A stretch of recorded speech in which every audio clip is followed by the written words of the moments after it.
of the heavens and the earth, Lord. The living God, the Holy One. Say you are. Alléluia. Veuillez vous asseoir.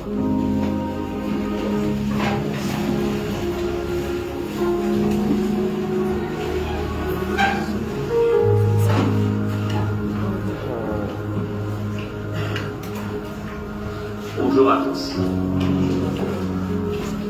Que Dieu vous bénisse abondamment.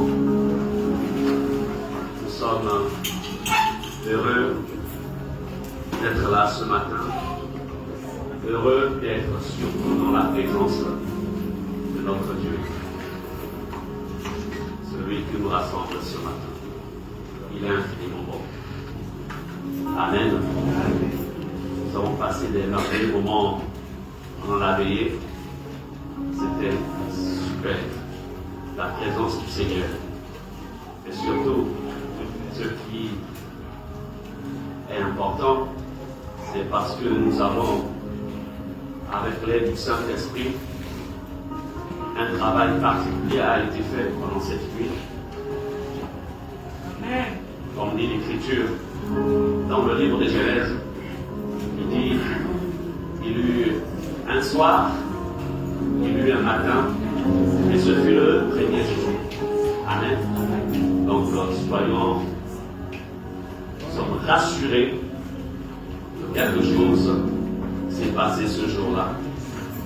Et nous sommes rassurés que le Seigneur a déposé quelque chose en chacun d'entre nous, mais surtout, nous sommes rassurés que les combats de 2024 sont restés.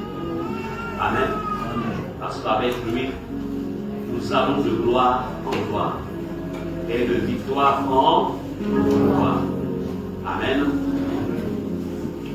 Bien-aimés, ce matin, je vais tout simplement, après avoir passé ces 21 jours de temps de jeûne et de prière qui ont été conclus le vendredi avec la veillée, c'est vrai que ce matin, une porte sera ouverte pour ceux qui n'ont pas pu être là le vendredi, pour aussi prier pour vous, et aussi permettre aussi en fait de vous connecter avec les dispositions spirituelles que Dieu a mises aussi à notre disposition pendant ces moments. Amen. Afin que personne ne rate ces moments. Amen. Personne ne rate. Donc,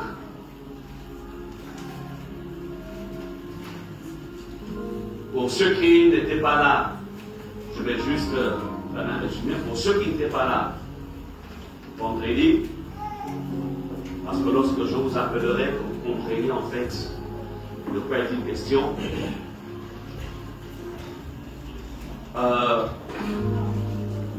Le monde spirituel, il est celui qui gère le monde naturel. Ce n'est pas le monde naturel qui gère le monde spirituel. Donc, les choses que nous voyons dans le naturel tirent leur origine du monde des esprits, du monde spirituel.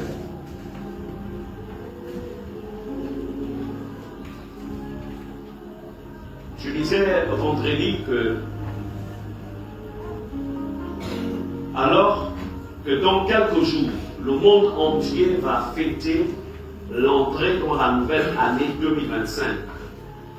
Mais dans la dimension spirituelle, 2025 existe déjà. Dans la dimension spirituelle, les portes de 2025 sont déjà ouvertes. Amen.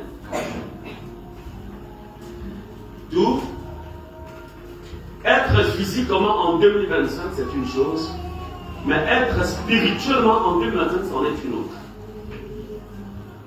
Il y a des dispositions spirituelles qui sont souvent qui doivent être prises pour être en 2025 spirituel. Je lisais dimanche, plutôt vendredi, que d'ailleurs on a l'habitude de le lire. L'être humain, lorsque Dieu a créé l'homme, la Bible nous dit qu'il souffla. C'est-à-dire qu'il va d'abord créer, il va d'abord créer l'enveloppe, et ensuite il va faire sortir l'homme de lui. Il souffla. Et l'homme devint un être vivant. Amen. L'homme devint un être vivant.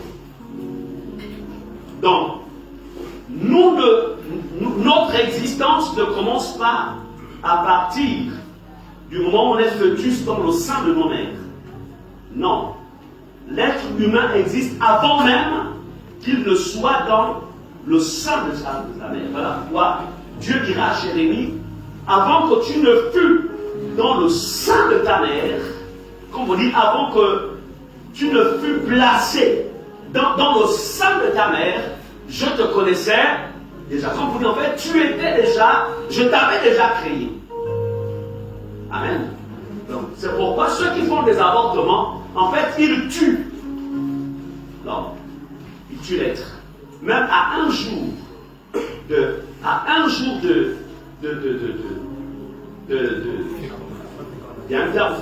fécondation. On dit ça. C'est vraiment ça le mot. Hein? Conception. C'est le mot que je cherchais. Conception. Donc, même 1 heure de conception. Un jour de conception. Il existe déjà, l'enfant est déjà là. Pourquoi? Parce que cet œuf-là, dans le sein de la mère, c'est le début de la maison dans laquelle l'enfant va vivre. Mais il est déjà à l'intérieur. C'est pourquoi tous ceux qui ont fait des avortements, il faut confesser le péché. Et ne jamais faire l'avortement. C'est un meurtre. On aura l'occasion d'enseigner là-dessus. Donc, le travail qui a été fait vendredi, c'était pour que de manière spirituelle, en fait, nous fassions notre entrée en le meilleur 25. Amen. Et nous prendrons un temps tout à l'heure. Je vais attendre l'heure définie où les portails spirituels aussi s'ouvrent, même en longue journée. On fera cela et on va aussi faire en sorte que personne ne rate, on va dire ça. Amen. Cette opportunité. Est-ce que c'est clair? Alors, je disais vendredi que vous avez des personnes qui, en fait, ils sont physiquement en 2024, mais dans la dimension spirituelle, ils sont en fait restés, par exemple, en 2021-2022. Physiquement, ils sont en 2024, mais spirituellement parlant, ils sont encore en arrière.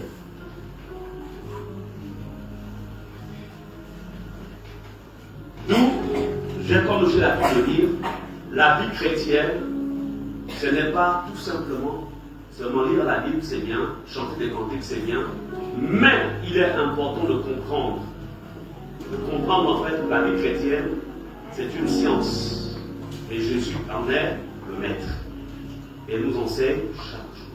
Il y a des principes, il y a des dispositions qu'il faut savoir prendre.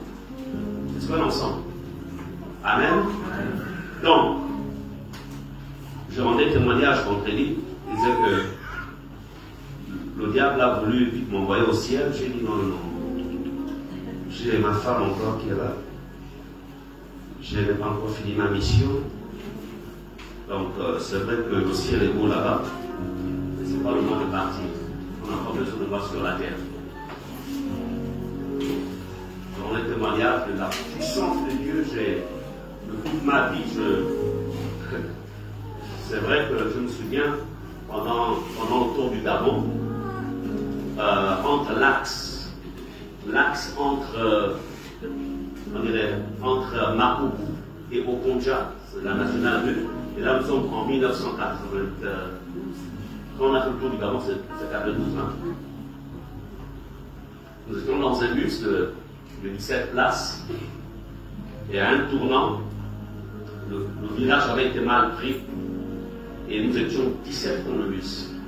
Le bus a fait un accident, mais 17 personnes, c'est comme si en fait la main du Seigneur avait fait descendre le bus. Personne ne s'était blessé. Personne. Nous sommes arrivés à Mwanga avec la déventure du bus bien aplatie comme ça. Les voitures étaient détenues. Là, tu ne peux pas descendre pour dire qu'il y a une autre voiture qui viendra. Non, on était en cours. C'était le premier accident spectaculaire que j'ai pu faire de ma vie. Et le deuxième accident, c'est celui qui a failli se passer la semaine dernière à Argentine, où je me vois spectateur de quelque chose qui allait se produire. Nous étions 3 derrière la voiture, le chauffeur lui-même, et nous étions 5 pasteurs.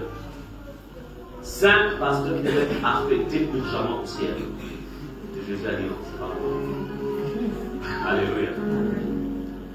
J'ai vu le miracle de Dieu.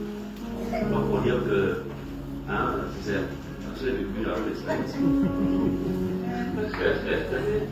Alléluia.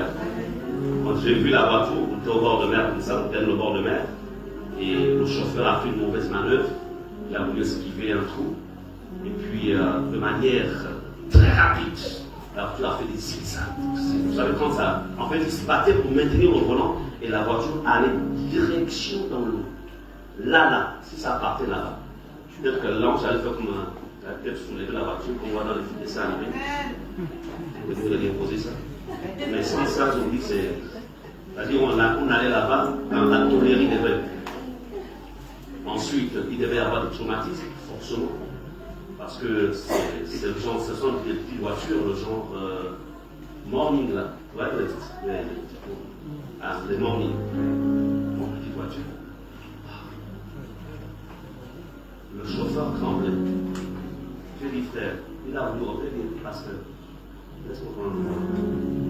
Là, tu ne peux plus conduire. On a raté quelque chose, tu es traumatisé. Laisse-moi prendre le volant. Tu dis aux autres, je prends le volant. Je vais continuer. Tu dois même pas terminer comme tu veux. Et gloire à Dieu, le Seigneur nous a fait ça. Amen. On va acclamer le Seigneur.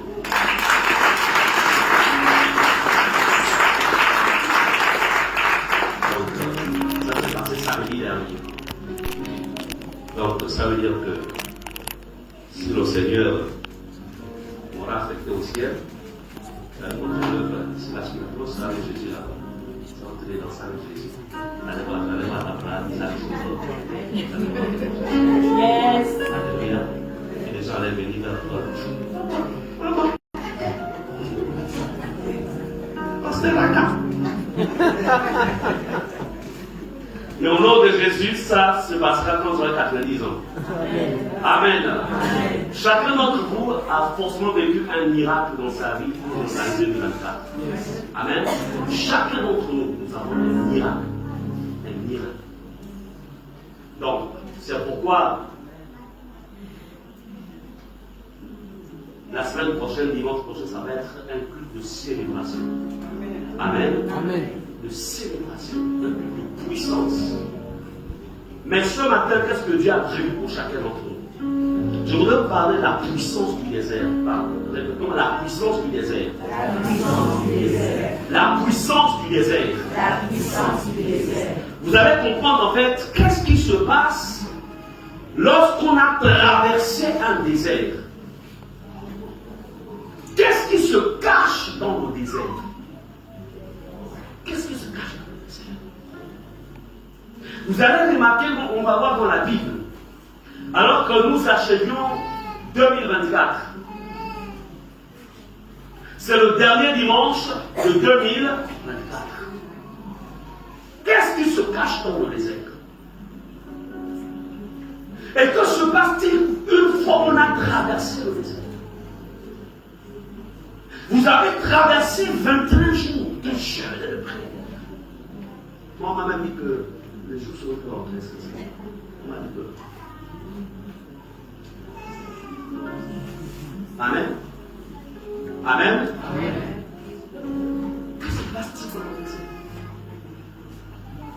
Voyez-vous, il est important de comprendre que lorsque tu fais un travail avec Dieu, même un travail d'un jour, 2 jours, 3 jours, qu'importe, mais lorsque tu obéis à ce que Dieu te demande de faire, sache qu'il y a toujours un plus qui s'ajoute à ta dimension spirituelle. Amen. Il est important que vous compreniez en fait, qu'est-ce que tu as acquis pendant ces moments? Qu'est-ce que tu as acquis? Qu'est-ce qui s'est ajouté? Et nous allons nous inspirer de lui-même notre Maître Jésus. Allons-y dans Luc chapitre 4. Nous allons lire d'abord le verset 14. Alors ici, de quoi est-il question? On nous parle en fait de Jésus dans Luc chapitre 4. Remarquez que déjà au verset 1, avant de lire le verset 14, on dit Jésus rempli du Saint-Esprit revint du rempli du Saint-Esprit. Donc Jésus, après qu'il fut baptisé, s'est rempli du Saint-Esprit qui se rend au désert. Il n'était pas vide, hein, mais il est rempli du Saint-Esprit. Est-ce que tu peux dire rempli du Saint-Esprit? Rempli du Saint-Esprit. Rempli du Saint-Esprit.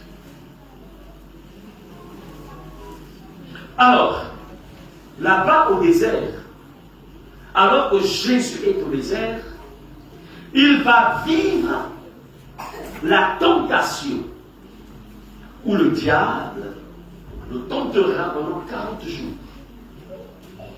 En vérité, Jésus au désert, Dieu en fait va permettre cela pour façonner, pour démontrer au diable qu'il n'est rien devant Dieu, qu'il n'est rien devant Jésus, qu'il n'est rien devant le Fils de l'homme. Jésus au désert, Dieu voulait démontrer au diable que la puissance qui se trouve en lui n'a point d'égal. Amen. Il est important que vous preniez conscience de la puissance de Dieu renouvelée en chacun d'entre vous. Répétons, puissance renouvelée. Vous savez, la présence de Dieu, vous allez remarquer dans la parole de Dieu que les apôtres, dans le livre de Actes, chapitre 2, ils furent baptisés du Saint-Esprit. Mais plus tard, quand vous allez au chapitre 4 et 5 autres, vous allez vous compte qu'on dira plus tard qu'ils furent à nouveau remplis du Saint-Esprit. Le désert te permet, en fait, de demeurer dans une dimension de plénitude. Amen. Rempli du Saint-Esprit. Alors, on dit au verset 14, Jésus, revêtu de la puissance de l'Esprit, retourna en Galilée. Pendant ces moments, je voudrais te dire une chose. 1. Tu dois prendre conscience de la présence, de la plénitude. Tu dois réaliser que je suis rempli. Amen. Amen. La présence du Saint-Esprit, la plénitude du Saint-Esprit en toi n'est pas d'abord, ne t'attends pas d'abord à des signes physiques. Parce que Jésus dit, mon juste vivra par la foi. le domaine de l'esprit, en fait, n'a rien à voir avec le domaine physique. Mais la prise de conscience, réaliser ce que tu es, ce qui a été placé en toi, tu sais que tu as jeûné, tu sais que tu as prié, tu sais que tu étais engagé dans ce programme, tu sais. Amen. Que tu as fait ta part. Amen. Et parce que tu as fait ta part, Dieu te fera la sienne. Amen. Donc ne doute pas. Amen. Ne te dis pas, mais est-ce que vraiment, si Dieu n'est pas un homme pour mentir, ni le fils de l'homme pour se répandre. Ce que sa bouche a dit, sa main l'a accompli. Crois. Réalise. Je suis plus. Amen. Tu veux réaliser. Amen. Amen. La puissance du désert. Le désert te permet d'être disponible. De temps en temps, apprends à repartir même seul au désert. Alléluia. Maintiens cette dynamique du désert. Tu te retires, tu vas dans la présence de ton Dieu. Au-delà des programmes, en fait, que l'Église, en fait, initiera, mais toi-même, maintiens un jour où tu vas au désert. Maintiens. Si tu as pu faire 21 jours d'affilée, alors garde le rythme. C'est aussi des moments où le Seigneur te façonne, te donne une force. Vous savez, l'homme spirituel a besoin d'être constamment entretenu. Si tu n'entretiens pas ton homme spirituel, il va s'affaiblir. Et lorsqu'il est affaibli et qu'il subit une attaque, il aura du mal à agir. Amen. Ça pour dire quoi? Vraiment, les gens, entre quelqu'un, un athlétique, et celui qui ne l'est pas. Dis-lui de monter, en fait, des escaliers, dans 4e étage. L'un est athlétique, l'ascenseur actuel a des soucis. Celui qui est athlétique, il va les gravir sans problème. Pourquoi? Parce qu'en fait, sa cage thoracique est exercée, a toujours été exercée, donc il ne va pas s'essouffler. Mais celui qui n'a pas, qui ne fait pas d'exercice, quand il arrivera déjà au 2e étage, il va d'abord dire. C'est encore loin. Et quand il va au 4e étage, c'est pas vrai maintenant. Pourquoi? Parce qu'il n'est pas exercé. La même peine qu'un corps physique qui ne s'entraîne pas subit. C'est la même chose avec l'homme spirituel. Nous avons un homme spirituel. Tu as un homme spirituel. Répète, j'ai un homme spirituel. Amen. Répète, je dois l'entraîner. Je dois l'entretenir. Amen. Vous savez, l'homme spirituel, il est capable de te prévenir ce qui va arriver demain. Yes. Yes. Lui, en fait, l'homme spirituel vit dans le règne de l'esprit. Amen, amen, amen, amen. L'homme physique vit dans le règne physique. Yes. L'accident qu'on a failli avoir, dont je parle, mais j'ai vu ça, j'avais vu ça en fait dans la nuit. Ça, c'est quoi ça? Il était 2h du matin. Donc, je sais ce qu'il faut faire quand on monte comme ça. J'ai tout désactivé. J'ai désactivé. Et lorsque on se retrouve dans cette situation, Dieu me dit, tu vois, le Saint-Esprit en toi, c'est ce que je t'ai montré, la vie, qui a été désactivée. Laissons ensemble. L'homme spirituel vit dans la dimension de l'esprit. La dimension de l'esprit, en fait, c'est la dimension de l'éternité. C'est dans la dimension physique qu'il y a le temps. des heures. C'est dans la dimension physique qu'il y a des années. Mais dans la dimension spirituelle, il n'y a pas de temps. C'est la dimension de l'éternité. Donc ce qui peut se passer demain, lui, il te montre. Parce qu'il voit. Voilà pourquoi Jésus dira, quand il s'adresse au parti, il dit, vous avez des yeux que vous ne voyez pas. Quand on lit, quelqu'un peut penser que Jésus parle des yeux physiques. Non! Il parle des yeux spirituels. Et dans la nouvelle naissance, plutôt dans la nouvelle alliance, chacun d'entre vous, vous êtes capable de voir. Amen. Vous êtes capable d'entendre. Amen. Amen. Amen. Capable de voir et d'entendre. Pourquoi? Parce que vous avez l'Esprit de Dieu et votre âme spirituelle a été régénérée. Vous êtes des nouvelles créations. Vous pouvez voir. Dis, je peux voir. Je peux voir. Je peux entendre. Mais il faut l'entraîner, il faut travailler. Il faut travailler. Amen. Et comme je vous l'ai souvent dit, voilà pourquoi il y a une différence entre le prophète de l'Ancien Testament et le prophète du Nouveau Testament. Le prophète de l'Ancien Testament, ses paroles étaient des paroles, en fait, quand il parlait, ses paroles étaient incontestables. On ne peut pas les contester. Pourquoi? Parce que tout le monde en ce temps-là n'avait pas le Saint-Esprit. Le Saint-Esprit ne se reposait que sur qui? Sur le roi, le prophète et le sacrificateur. Le reste du peuple n'avait pas l'Esprit de Dieu. Et même quand le Saint-Esprit, en fait, sur ces trois personnes-là, le Saint-Esprit se reposait sur eux. Amen. Il n'était pas à l'intérieur d'eux. Amen, amen, amen. Alors que dans la nouvelle alliance, le Saint-Esprit a été répandu sur tous. Yes. Alléluia. De l'apôtre jusqu'au simple disciple.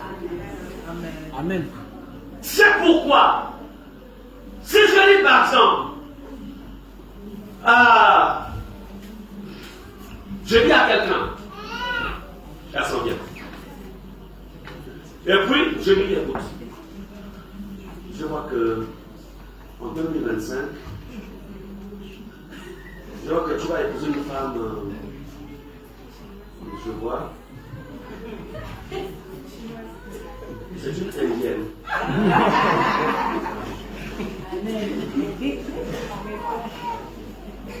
En fait, lui, il ne doit pas prendre ma prophétie pour acquis. Amen. Yes. Il reçoit l'information et il doit examiner la prophétie. Alléluia. C'est ça la nouvelle alliance. Amen. Et c'est pourquoi il est écrit, ne rejetez pas, mais examinez les prophéties. Il doit examiner. Amen. Amen. C'est ça la nouvelle alliance. Mais s'il n'exerce pas son homme intérieur, quelle est la capacité qu'il aura d'examiner? Il va être un buveur de tout, un mangeur de tout, il va tout avaler. Pourquoi? Parce qu'en fait, son esprit n'est pas exercé. Amen. C'est important de comprendre. Bon, maintenant, c'est une dame que je vais poser un Amen. pas que tu sois exilé, tu vas aller en Inde, la pathologie. Alors, c'est pour dire quoi? C'est pour dire tout simplement que la nécessité, elle s'impose pour vous de travailler. Une dynamique a été lancée pendant ces 21 jours. Qu'allez-vous faire de ces actes? Vous allez continuer à manger du lundi jusqu'à dimanche? Vous allez continuer. Vous allez continuer à ne pas maintenir une vie de prière de groupe. Ou alors, vous avez compris que vous devez être toujours là, présent. Amen. Quand Dieu a besoin de vous. Être présent au programme de l'Église. Il faut travailler. Nous sommes des êtres avant tout esprit. vivons dans des corps physiques. Amen.